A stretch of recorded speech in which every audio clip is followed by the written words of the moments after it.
Did you know that there are 3 locations you need to consider when you're buying your next home? Now, if you're unsure what I mean by that, then stick around because I'll break down what those 3 locations are and what to look for in each, or your next property may just bite you in the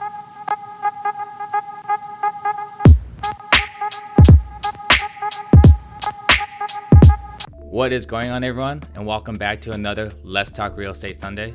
In today's video, I'll be talking about location, and you probably guessed it, more location.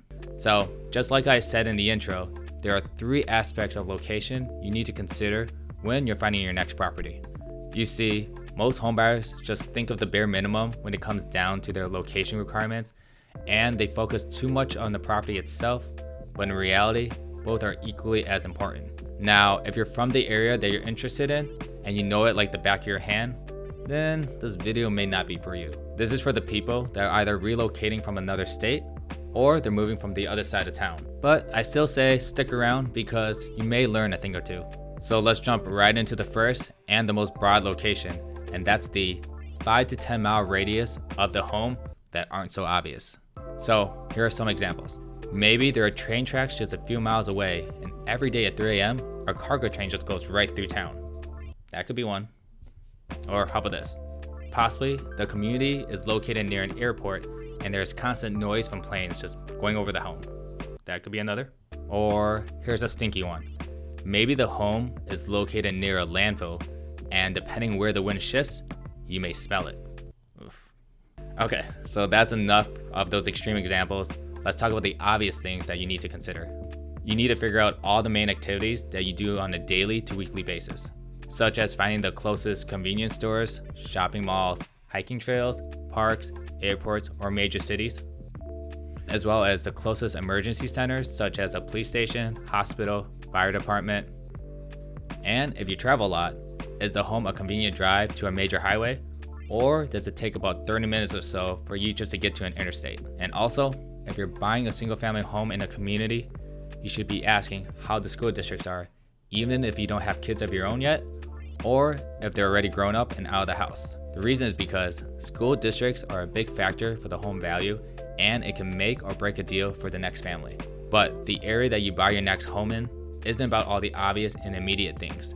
You also have to think about the long-term growth of the area, because you need to remember that real estate is one big investment, and you want to get the best return on your investment as much as possible.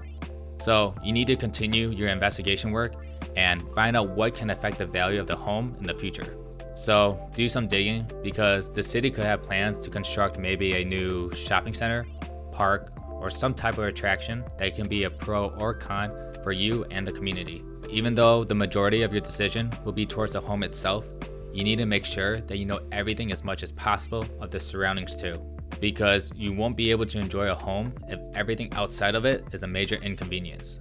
Oh, and speaking of major inconveniences, let's talk about the second location of the community, and that is the community itself and the fees and taxes that tie in with it. You see, a lot of communities these days have extra fees like a homeowners association, especially if they're in a gated community or they have a lot of extra amenities such as a community fitness center or pool. Now, I've seen HOA fees as low as $20 for the entire year, and some outrageous ones as much as $1,000 a month. And if you're planning on buying a home in Texas, then a mud and pit taxes are becoming more common in newly built communities. These taxes essentially pay for all the infrastructures being built to run water, sewage, drainage, and roads, as well as the upkeep and the future developments of the area. If you're interested in learning more about these 2 taxes, then I have a breakdown video that I'll link in the description below. But be very careful with those mud and pit communities, because these taxes aren't cheap, and the communities across the street may not even have them. So ask yourself if these amenities and taxes in the community are worth the extra charge, or if you're better off finding a community that fits your lifestyle better and is easier on your bank account. Alright, so that wraps up location 1 and 2. Now we're down to the last location, the one that most home buyers overlook, and that is exactly where the home is located in that community. Now this one you'll probably say is a no-brainer, not overlooked, and will be obvious as you drive through it, especially if it takes you like 10 turns to navigate to the house. But trust me, when you see that perfect house, those emotional blinders will come on and you'll ignore all your surroundings and just focus on the home itself and start negotiating with yourself. So the next time you turn onto the street of any property you're interested in, just start scanning the surrounding homes. Does it feel inviting? Do the neighbors upkeep their property? Can you see any red or green flags? Now, one thing you should do, but with caution because of what's going on in the world, and is to door knock on the neighboring homes that you're interested in. However, this may not be an option for you if you're doing a new build, unless you're one of the last few remaining homes to be built. But nonetheless, this can help you out tremendously because not only you're able to meet your potential neighbors, you can also get the inside scoop on the community and any problems that aren't so obvious. Maybe the home across the street is into cars and they're constantly having their friends come over with their loud cars and they're constantly working on them. Or here's another, maybe the house behind you always throws some loud parties, and because of that, the house next to them has a dog that barks excessively because of all the loud noise. So what's the point of finding the perfect home if you can't enjoy it because of your annoying neighbors? I understand door knocking can be intimidating and awkward. I don't know about you, but I would rather take that deep breath and go through those awkward moments than buy a property and later to learn to find out all these problems that could have easily been avoided if I just took the extra effort and knocked on a few doors. Now, if you never had any neighbors that bother you and kept to themselves, then be very grateful and hope it continues to happen.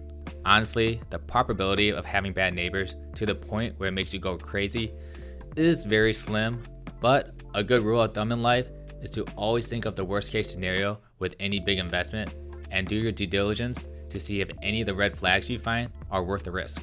And if there's any realtors watching this, door knocking the neighbors is a great team building exercise you can do with your clients, or you could do it on your own on their behalf. And you never know, you could potentially get a listing lead from it. But I still recommend doing it together because the impression of one person will be different to another. And also, as a realtor myself, I want to keep all my liabilities on what I say to a minimum and leave it up to my clients to come to a conclusion because I would rather say the facts than say my opinions. Okay, so let's recap on the 3 locations to take into consideration. Number 1, the outside area of the community. Number 2, the community itself. And number 3, exactly where the home is within that community. If you take the extra effort in all of these 3 things, then you'll enjoy your property much more and have the confidence that you made a great investment for yourself and for your family when it comes time to sell it. Because just like having a game plan getting into a home, you should always have an exit strategy if you ever plan on leaving. So I advise you to do all the uncomfortable and awkward things you don't want to do and just get out of the way, and that way you'll set yourself up for success. And that's all the tips I can think of. If any of them helped you at all, then please like this video and drop a comment below of which was your favorite, or if there's any other topics you want me to go over next time. But that wraps up today's video. Hope everyone's staying warm and safe, and I'll see you guys next week. Later now.